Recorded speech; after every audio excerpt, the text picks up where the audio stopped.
Bonjour à tous, l'énéagramme tout simplement.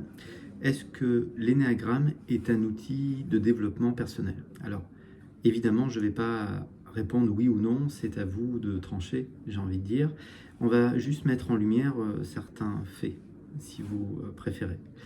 L'énéagramme en tout cas vient d'une époque où le développement personnel n'existe pas.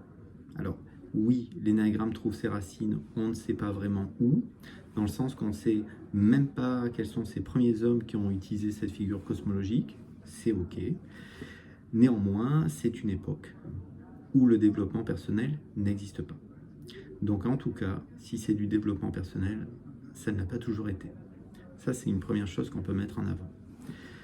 Ensuite, il y a peut-être une deuxième piste de réflexion, voilà, c'est que de manière très binaire, de manière très terre-à-terre, j'ai envie de dire, lorsque vous pouvez observer quelque chose, c'est que vous en êtes en dehors, que vous êtes dans cette position où vous conscientisez, vous observez quelque chose.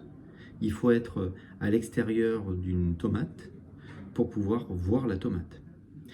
Dans le lieu où vous êtes tout de suite, peu importe où vous regardez cette vidéo, si vous prêtez votre attention sur le réel, alors la première chose qui se présente dans le réel, c'est votre corps. C'est vrai qu'on a tendance à ne jamais le ressentir.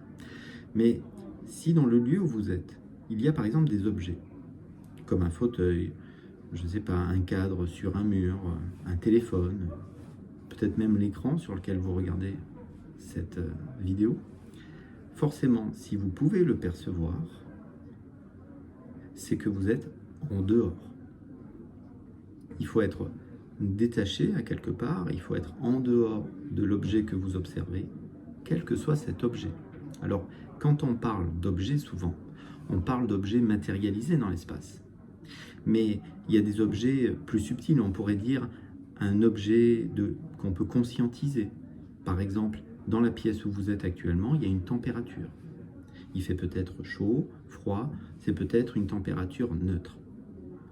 Si vous pouvez conscientiser la température qu'il fait dans la pièce où vous êtes actuellement, alors ça devient un objet de perception. En tout cas, vous avez une référence qui est en dehors de la température de la pièce pour pouvoir dire il fait chaud, froid ou rien de tout ça.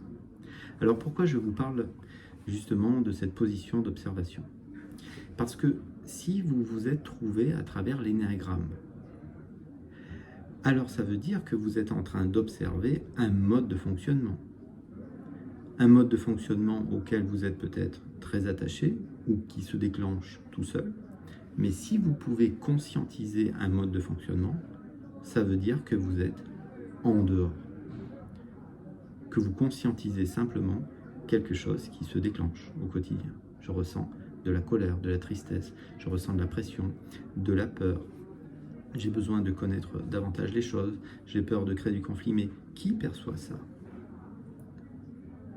Et donc, effectivement, il ne faut pas confondre ce que l'on est réellement, c'est-à-dire une conscience qui observe, ou la conscience peut-être tout simplement, qui observe un comportement, une manière d'agir, des blessures émotionnelles, des craintes, des croyances, avec ce que l'on est réellement. Il ne faut peut-être pas mélanger. On peut mélanger si vous le souhaitez, et j'essaye pas de vous convaincre. Et c'est vrai que plus vous allez observer des modes de comportement, une attitude que vous avez au quotidien, plus vous allez observer cette personnalité énéagramme, plus vous allez pouvoir explorer émotionnellement et vous libérer émotionnellement de certains aspects, peu importe comment vous utilisez, que ce soit l'hypnose, la méditation, d'autres approches qui vous ramènent au plus proche de vous-même. Parce que l'énéagramme, c'est aussi une invitation à harmoniser les deux autres aspects. L'énéagramme parle du mental humain. On a un aspect mental, bien sûr, un aspect corporel, un aspect émotionnel. On accède à l'émotionnel qu'à travers le corps. C'est cette boule, c'est ces tensions qu'on ressent. Donc, bien sûr, quand vous aurez conscientisé la personnalité énéagramme, lorsque vous aurez conscientisé certaines émotions, lorsque vous allez commencer à flairer et à voir que quelque chose se déclenche en vous, un comportement énéagramme, alors forcément, progressivement, vous allez vous en détacher. Vous allez vous établir en tant que conscience. Mais est-ce que être conscient de quelque chose, c'est du développement personnel? Eh bien, j'ai envie de dire, je ne sais pas. En tout cas, peu importe ce que je pense. Ce qui est important, c'est vous. Ici s'arrête cette toute petite vidéo. Voilà. Si le cœur vous en dit, vous pouvez me laisser un petit pouce bleu. Si le cœur vous en dit, vous pouvez vous abonner ou pas, peu importe. Prenez soin de vous, peut-être. À bientôt. Au revoir.